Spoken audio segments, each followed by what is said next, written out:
का क्या मतलब है? जीवन तो सबको मिला है। एक इंसान को भी मिला है, एक चिड़ियों को भी मिला है, एक जानवर को भी मिला है। लेकिन जो अपने जीवन में होशपूर्वक जीवन जीने की कला को सीख लिया, और वही सीखता है जो जिसके भीतर इंसानियत हो, विवेक हो, और उस संत ही सीखता है इस चीज को। अपने जीवन में होशपूर्वक वही होता है जिसके भीतर वो विवेक है, जो अपने भीतर के सदगुरु के सानिध्य में हो गया, वही अपने जीवन में होशपूर्वक जीवन जीने की कला को सीख लेता है। और जिसने सीखा उसने देवताओं से भी ऊपर उठ गया।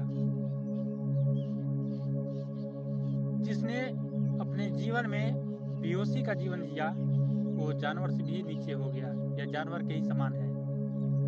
कहने का मतलब केवल खाना पीना, पैसा कमाना ठीक है, लेकिन ये जानवर के ही समान है। जानवर भी यही काम करता है। लेकिन एक संत अपने जीवन में एक ऐसे भी धन को कमा लेता है कि जिसको मृत्यु भी नहीं छीन पाती है।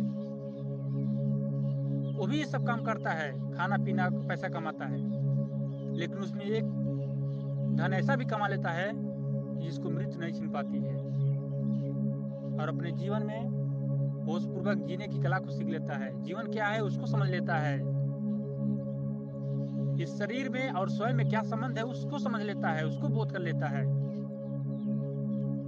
जीवन सबको मिला है, लेकिन कोई कोई जीवन में होशपूर्वक जीने की कला को सीख लिया है।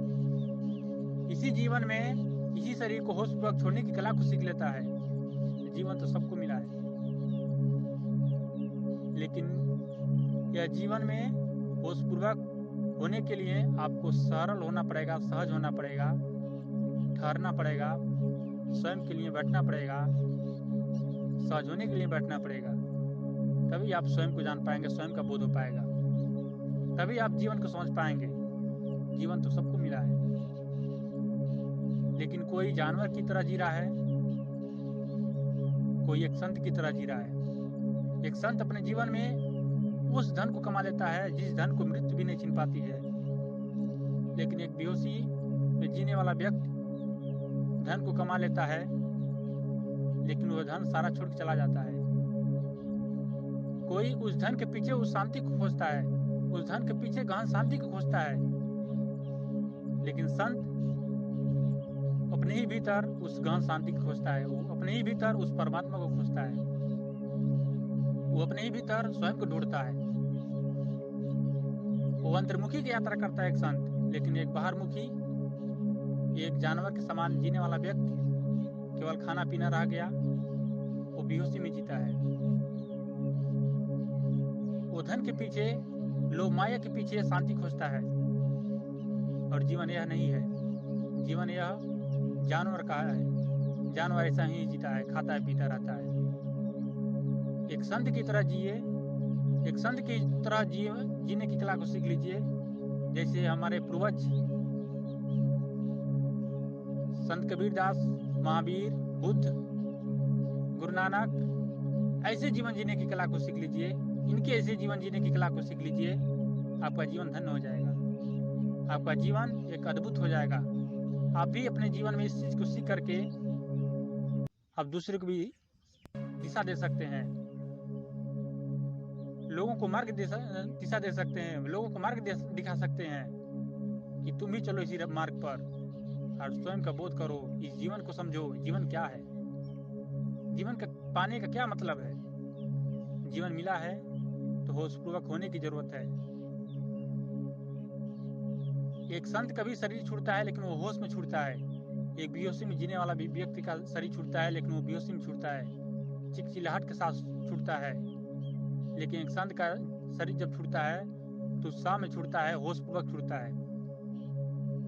एक संत का जीवन एक होशपूर्वक का जीवन है। एक बेहोशी में जीने वाला व्यक्ति एक जानवर के भांति जीता है, केवल खाता है, पीता है, रह जाता है, और अंत में शरीर छूट के चला जाता है। अंत में उसको हाथ कुछ नहीं लगता है, लेकिन एक संत के जीवन में एक बहुत अच्छा कमाई कर लेता है, अपने जीवन में एक बहुत अच्छा धन कमा लेता है जिसको मृत्यु भी नहीं छीन पाती है। उसी धन को कमाने की जरूरत है। जिस दिन आप उस धन को कमा लेंगे उस दिन भी आपका जीवन धन्य हो जाएगा। उसी दिन से आपका जीवन होशपूर्वक जिएंगे, अपने जीवन में होशपूर्वक इस शरीर को छोड़ने की कला को सीख जाएंगे।